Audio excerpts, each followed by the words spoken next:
छे मुखड़ा चांद के टुकड़ा गजबे के माल छै। होठ में लाली लिपस्टिक लगे में गोरे गोरे गाल छै।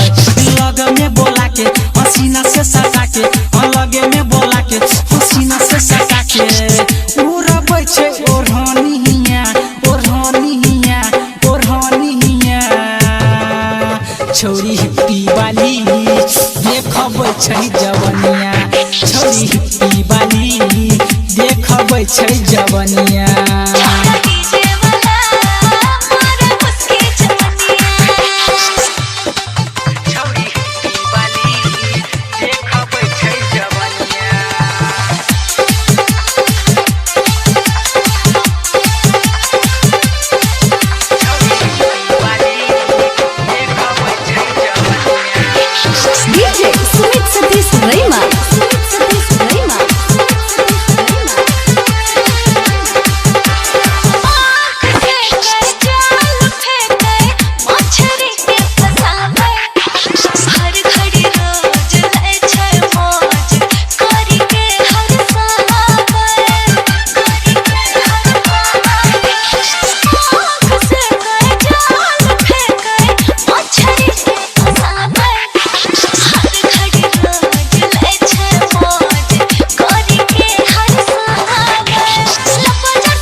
देखबै छै जवनिया।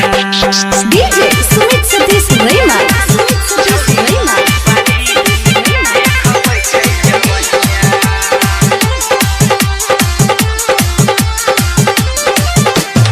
छौरी कुमारी लव के बेमारी छौरा सबके धराबै। राइटर सनी चंदू चंचल खुशबू से बतावे। छौरी कुमारी लव के बेमारी छौरा सबके धराबै। राइटर सनी चंदू चंचल खुशबू से बतावे।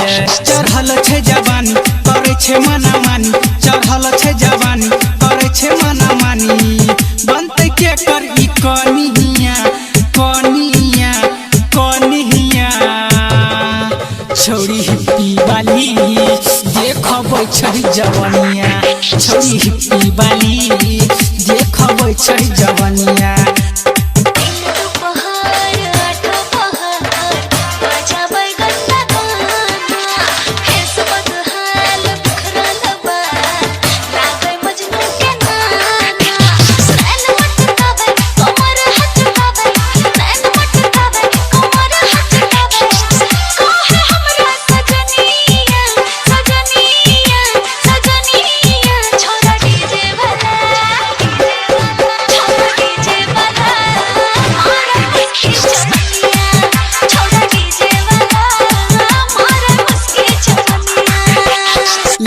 छे मुखड़ा चांद के टुकड़ा गजबे के माल छै। होठ में लाली लिपस्टिक लगे में गोरे गोरे गाल छै। लग में बोला के हसीना से सटा के लगे में बोला के हसीना से सटा के उड़बै छै ओढ़निया ओढ़निया ओढ़निया। छोरी हिप्पी वाली देखबै छै जवनिया छोरी हिप्पी वाली देखबै छै जवनिया।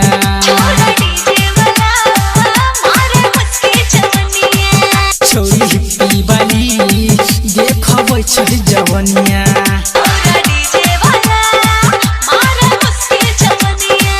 छोरी हिप्पी वाली देखबै छै जवनिया। सरस्वती संगीत स्टूडियो।